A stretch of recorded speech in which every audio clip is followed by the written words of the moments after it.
En géologie, on entend souvent parler de minéral ou de roche, parce que la pétrographie est l'étude des roches, alors que la minéralogie est l'étude des minéraux. Mais quelle est donc la différence entre un minéral et une roche, justement ? Un minéral est composé d'atomes et constitue la brique fondamentale de la roche, qui, elle, est composée d'un assemblage de minéraux.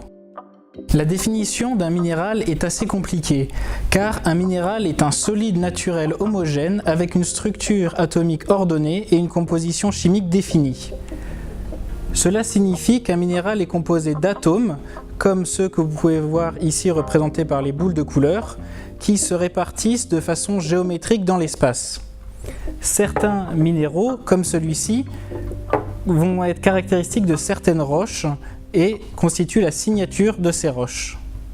Une roche, comme celle-ci, est un matériau naturel formé par un assemblage d'un ou plusieurs minéraux. Il existe différents types de roches en fonction des processus qui les forment. Les trois grands types de roches sont les roches sédimentaires, les roches magmatiques et les roches métamorphiques. Les roches sédimentaires sont formées par l'érosion d'autres roches, ce qui crée des sédiments. Ces sédiments vont être transportés par l'eau puis déposés à un endroit précis. Le quartz, un minéral très résistant, est typique des grès. Les roches magmatiques sont formées par la cristallisation de magma dans un volcan ou en profondeur.